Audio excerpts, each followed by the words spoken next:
Hello guys, வணக்கம். This is Anbuseelan. இன்னைக்கு நம்ம என்ன பார்க்க போகிறோம் அப்படின்னா, ஃபண்டமெண்டல் அனலைசிஸ் அப்படின்னா என்ன, நீங்கள் ஸ்டாக் மார்க்கெட்டில் இன்வெஸ்ட் பண்ணுறீங்க அப்படின்னா என்னென்ன விஷயங்கள் எல்லாம் பார்க்கணும் அப்படிங்கிறது தான் என்டையராக அந்த வீடியோவில் பார்க்க போகிறோம். பிகினராக இருக்கிறீங்க அப்படின்னா ஸ்கிப் பண்ணாமல் எண்டு வரைக்கும் இந்த வீடியோவை பாருங்கள். ஸ்டாக் மார்க்கெட் அப்படின்னு எடுத்துக்கிட்டீங்க அப்படின்னா இதில் இன்வெஸ்ட்மெண்ட் அப்படிங்கிறது ரொம்ப ரொம்ப ரொம்ப ரொம்ப முக்கியமானது. சரிங்களா? இதில் டெக்னிக்கல் அப்படின்னு சொன்னால் இது வந்து ட்ரேடருக்கானது. சரிங்களா? ஃபண்டமெண்டல் அப்படின்னு சொல்லும்போது நீங்கள் டேரெக்டாக கூகுள்லேயும் சர்ச் பண்ணலாம். நான் என்னோடய டிமெட் அக்கௌண்ட்லேயே ஃபண்டமெண்டல் இருக்கும். சரிங்களா? ஸோ நான் அந்த பேஜை எடுத்தே ஷோ பண்ணுறேன். இதில் இன்வெஸ்ட்மெண்ட் அப்படின்னு நீங்கள் எடுத்துக்கிட்டீங்க அப்படின்னா மினிமம் 10 இயர்ஸ் பண்ணணும். சரிங்களா? எல்லோரும் என்ன பண்ணுவாங்க அப்படின்னா, இனிஷியலாக வந்த உடனே நல்ல ஒரு ஏர்னிங்ஸ்க்காக ட்ரை பண்ணுவாங்க. இதில் 2 பாயிண்ட் ரொம்ப முக்கியமான பாயிண்ட். முதல் பாயிண்ட்டு, ஃபண்டை எப்போதுமே பிரித்து போடணும். ஒரே ஸ்டாக்கில் வந்து நீங்கள் இன்வெஸ்ட் பண்ணக்கூடாது. இதை ஞாபகத்தில் வச்சுக்கிங்க. நிறைய பேர் ஸ்டாக் மார்க்கெட்டில் தோக்குறதுக்கான காரணம் என்ன அப்படின்னு கேட்டிங்க அப்படின்னா, ஒரே ஸ்டாக்கில் இன்வெஸ்ட் பண்ணிடுவாங்க. அப்படி பண்ணக்கூடாது. ஃபண்டை ஸ்ப்ளிட் பண்ணி போடணும். சரிங்களா? ஒரு 10 ஸ்டாக் எடுத்துக்கணும் வேறு செக்டார்லேருந்து. அது உங்களை க்ரோத்துக்கு எடுத்துகிட்டு போகும். ரெண்டாவது விஷயம், அந்த செக்டார் எப்படி இருக்குது அப்படிங்கிறத பார்க்கணும். இப்போ வந்து இது வந்து ஸ்டீல். சரிங்களா? மனிதகுல வாழ்விற்கே ஸ்டீல் தேவை. ஸ்டீல் இல்லாமல் நம்மளால் சர்வே பண்ணவே முடியாது. ஃபுட்டு இல்லாமல் சர்வே பண்ணவே முடியாது. சரிங்களா? அந்த மாதிரி ட்ராவல் பண்ணணும். சரிங்களா? அது வந்து மேனுஃபேக்சரிங் செக்டாராக இருக்கணும் அப்படிங்கிறத ஞாபகத்தில் வச்சுக்கோங்க. இப்போ இதை பார்த்த உடனே உங்களுக்கு நிறையா கன்ஃபியூஷன் வரும். எங்கே இருந்து எப்படி ஸ்டார்ட் பண்ணணும், நிறையா சொல்கிறாங்களே அப்படின்னு சொல்லி பார்ப்பீங்க. நான் சொல்கிற இந்த வேர்ட்ஸ் எல்லாமே நீங்கள் மனப்பாடம் பண்ணி வச்சுக்கோங்க. ஓகேங்களா? அதாவது இபிஎஸ் அப்படின்னு சொல்லுவாங்க, ஏர்னிங்ஸ் பெர் ஷேர். அதாவது ஒரு ஷேர் வந்துட்டு அந்த இயரில் எவ்வளோ ஏர்ன் பண்ணியிருக்கு அப்படிங்கிறது தெரியும். சரிங்களா? இங்கே ரெண்டாவது பார்த்தீங்க அப்படின்னா பிஇ ரேஷியோ அப்படின்ட்டு இருக்கும். பங்கின் விலை லாபத்துடன் ஒப்பிடுவது. சரிங்களா? ஸோ பங்கை என்னமா லாபம் வச்சுருக்காங்க, அதனுடைய ரேஷியோ என்னவா இருக்குது அப்படிங்கிறது தான் பிஇ. சரிங்களா? ஆர்ஓஇ அப்படின்னு சொல்லுவாங்க, ரிட்டர்ன் ஆன் ஈக்விட்டி. ஒரு ஷேர் பர்டிகுலராக, சரிங்களா, முதலீட்டை எவ்வளவு திறமையாக பயன்படுத்திக்கிறது. சரிங்களா? நீங்கள் போடுற முதலீடு இருக்குல்ல, ஒரு ஷேரில் இன்வெஸ்ட் பண்ணுறீங்கள, அதை எந்த அளவுக்கு யூட்டிலைஸ் பண்ணுறாங்க அப்படிங்கிறது ரொம்ப ரொம்ப ரொம்ப ரொம்ப முக்கியமானது. சரிங்களா?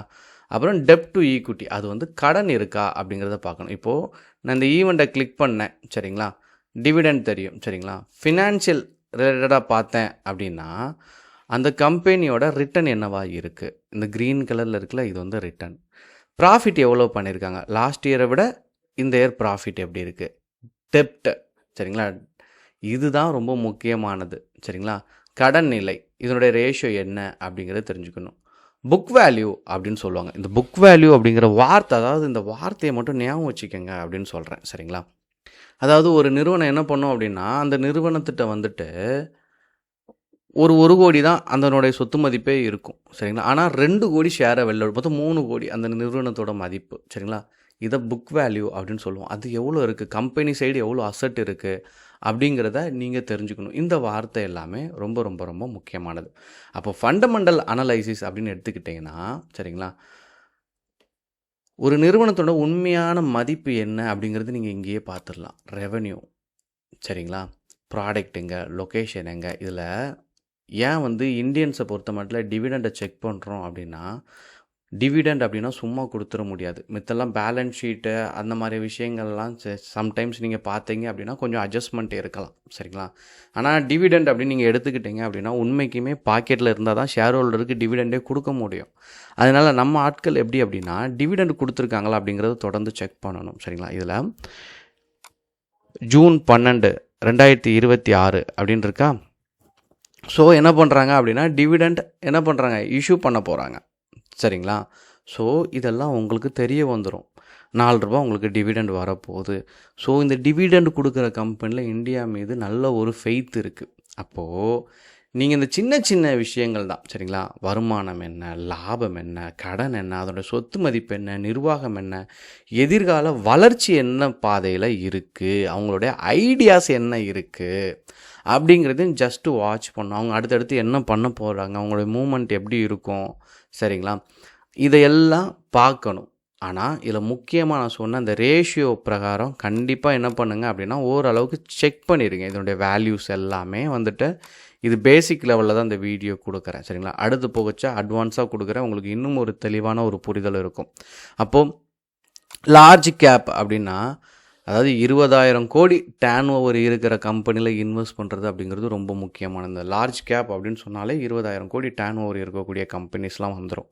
Nifty 50, Next 50 இந்த மாதிரியான கம்பெனிஸில் நீங்கள் இன்வெஸ்ட் பண்ணுறது அப்படிங்கிறது ரொம்ப முக்கியமானது.